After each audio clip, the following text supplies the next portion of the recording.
Assalamualaikum warahmatullahi wabarakatuh. Saya Zua Mangkularasati, NPM 181101051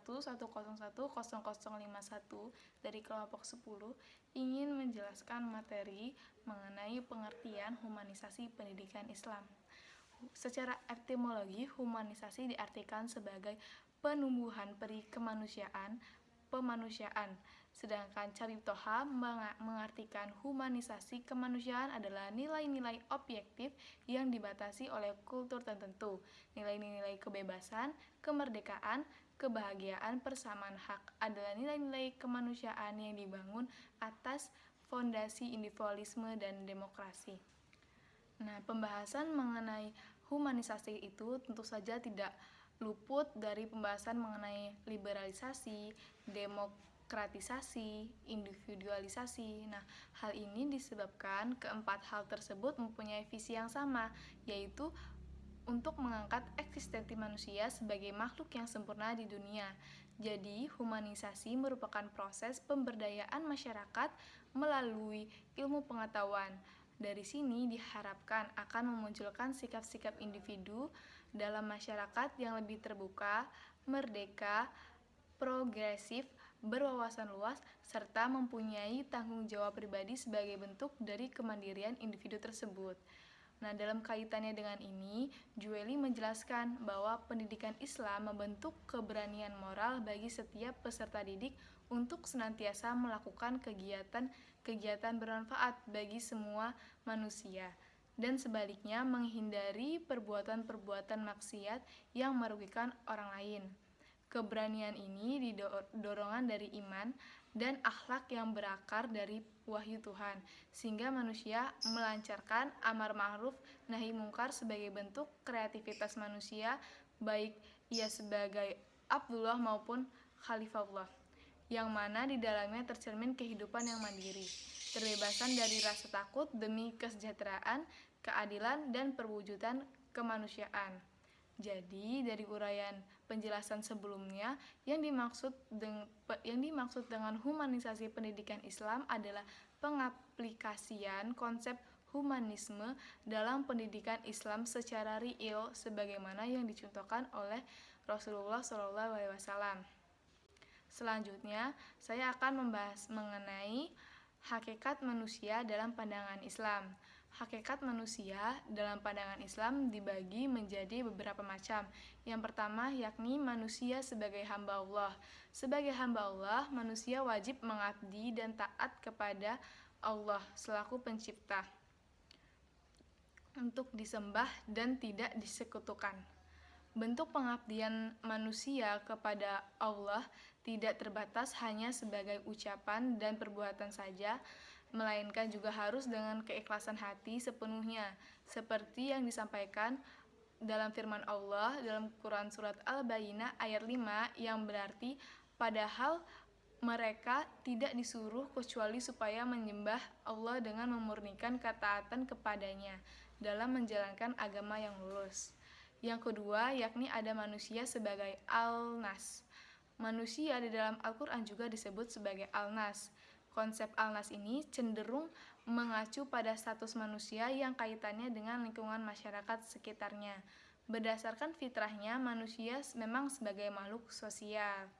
Nah, dalam hidup manusia membutuhkan pasangan, dan memang diciptakan berpasang-pasangan seperti dijelaskan dalam Quran Surat An-Nisa ayat 1, yang berarti manusia adalah makhluk sosial yang dalam hidupnya membutuhkan manusia dan hal lain luar dirinya untuk mengembangkan potensi yang ada dalam dirinya agar dapat menjadi bagian dari lingkungan sosial dan masyarakat. Yang ketiga, ada manusia sebagai khalifah Allah. Hakikat manusia sebagai khalifah di bumi dijelaskan dalam Quran Surat Al-Baqarah ayat 30, yang berarti, ingatlah ketika Tuhan berfirman kepada malaikat, sesungguhnya aku hendak menjadikan seorang khalifah di muka bumi. Mereka berkata, mengapa engkau hendak menjadikan khalifah di bumi itu orang yang membuat kerusakan dan menumpahkan darah? Padahal kami senantiasa bertasbih dengan memuji engkau dan mensucikan engkau. Tuhan berfirman, sesungguhnya aku mengetahui apa yang kamu tidak ketahui. Nah, dari dalil di atas ini dijelaskan bahwa khalifah itu merupakan anugerah dari Allah Subhanahu wa taala kepada manusia. Dan selanjutnya, manusia diberikan beban untuk menjalankan fungsi khalifah sebagai amanah yang harus dipertanggungjawabkan. Sekian pemaparan materi dari saya, selanjutnya akan dilanjutkan oleh rekan saya. Assalamualaikum warahmatullahi wabarakatuh. Di sini saya Anissa Najlatus Soliha, NPM 18110100053. Di sini saya akan melanjutkan materi pembahasan yang telah dijelaskan oleh rekan saya tadi mengenai hakikat manusia dalam Islam. Yang keempat yaitu ada manusia sebagai Bani Adam, di mana sebutan manusia ini sebagai Bani Adam itu merujuk kepada berbagai keterangan dalam Al-Quran yang menjelaskan bahwa manusia itu adalah keturunan dari Nabi Adam dan bukan berasal dari hasil evolusi dari makhluk lain seperti yang dikemukakan oleh Charles Darwin. Konsep Bani Adam itu mengacu pada penghormatan kepada nilai-nilai kemanusiaan. Konsep ini menitikberatkan pembinaan hubungan persaudaraan antara sesama manusia dan menyatakan bahwa semua manusia itu berasal dari keturunan yang sama. Dengan demikian, manusia dengan latar belakang sosial kultural, agama, bangsa, dan bahasa yang berbeda tetaplah bernilai sama dan harus diperlakukan dengan sama sebagaimana di firman Allah dalam Quran surat Al-A'raf ayat 26 dan 27 yang artinya, "Hai anak Adam, sesungguhnya kami telah menurunkan kepadamu pakaian untuk menutup auratmu dan pakaian indah untuk berhias. Dan pakaian takwa itulah yang paling baik. Yang demikian itu adalah sebagian dari tanda-tanda kekuasaan Allah. Semoga mereka selalu ingat." Yang ayat 27, "Hai anak Adam, janganlah kamu ditipu oleh syaitan sebagai mana ia telah mengeluarkan kedua ibu bapakmu dari surga." Yang kelima itu ada manusia sebagai al-insan. Manusia disebut al-insan dalam Al-Quran itu mengacu pada potensi yang diberikan Tuhan kepadanya. Potensialnya antara lain adalah kemampuan berbicara, kemampuan menguasai ilmu pengetahuan melalui proses tertentu, dan lain sebagainya. Namun selain memiliki potensi positif ini, manusia sebagai al-insan juga mempunyai kecenderungan perilaku negatif atau lupa, misalkan yang dijelaskan dalam Quran surat Hud ayat 9 yang artinya, "Dan jika kami rusakkan kepada manusia suatu rahmat, kemudian rahmat itu kami cabut darinya, pastilah ia menjadi putus asa lagi tidak berterima kasih." Yang keenam itu ada manusia sebagai makhluk biologis atau al-bashar.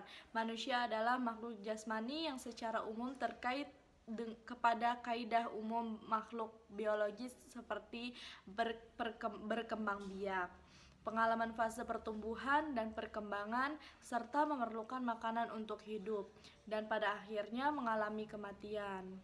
Yang ketiga ada dimensi-dimensi pendidikan Islam. Manusia dalam konteks pendidikan menurut Kemas Badarudin terbagi menjadi dua, yaitu yang pertama, manusia sebagai makhluk yang mempunyai keterbatasan, pasif, dan fatalis sehingga dalam proses pendidikan dapat diterapkan sistem doktrinal.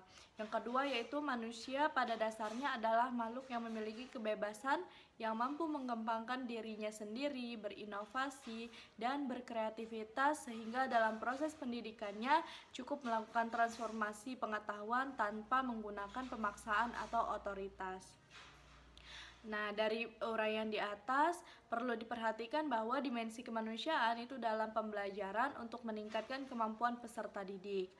Dimensi dasar humanistik antara lain yaitu yang pertama, dimensi individualitas. Dimensi ini menunjukkan bahwa pada setiap individu memiliki bentuk fisik, psikis, kecerdasan, kemampuan, karakter yang berbeda-beda sehingga tidak mungkin memberikan perlakuan yang sama seperti pada individu yang lainnya. Individu yang berasal dari ibu dan ayah yang sama, termasuk yang lahir kembar, itu tidak memiliki kesamaan secara keseluruhannya, baik fisik maupun psikisnya. Bahkan, jika diidentifikasi secara detail, akan didapati banyak perbedaan yang dibandingkan dengan persamaannya. Yang kedua itu ada dimensi sosial. Dimensi sosial ini merupakan jalinan yang harus dimiliki setiap individu dalam kehidupan sehari-hari dengan bentuk komunikasi dan interaksi. Tidak satupun individu yang dapat beraktivitas tanpa adanya komunikasi dan interaksi dengan individu lainnya. Bahkan dalam berbagai istilah yang melekat kata pribadi pada dasarnya itu masih tidak dapat dipisahkan dengan orang lain.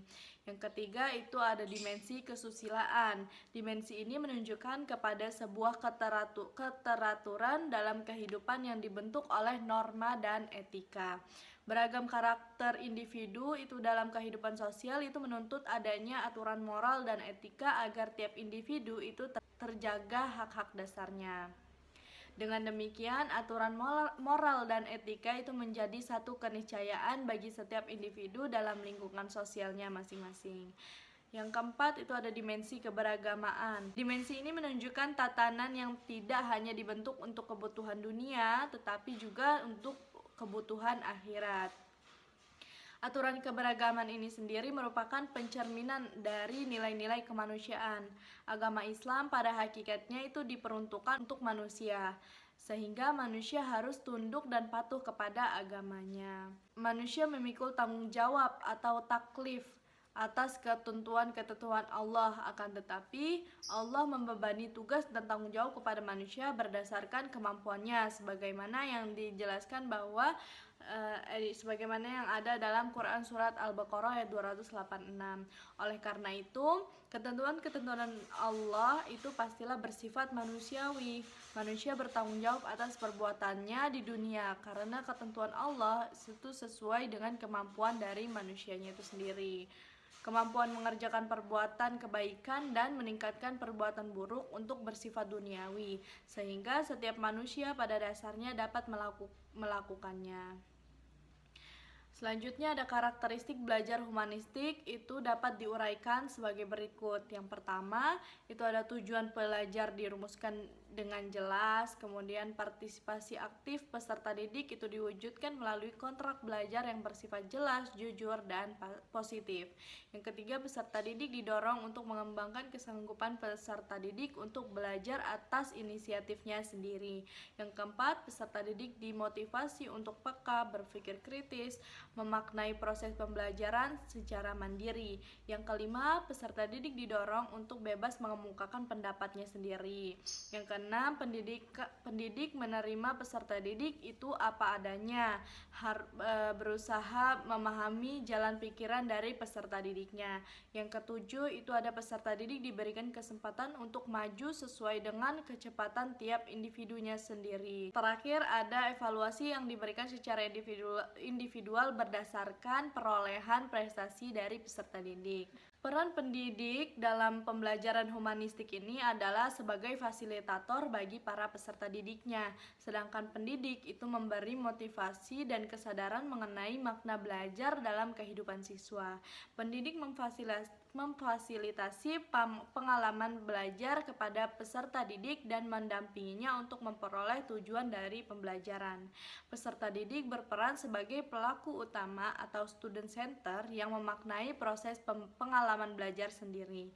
Yang diharapkan peserta didik memahami potensi diri, mengembangkan potensi dirinya secara positif, dan meminimalkan potensi dirinya yang negatif. Sekian pemaparan materi dari kami. Apabila ada kesalahan, kami mohon maaf. Wassalamualaikum warahmatullahi wabarakatuh.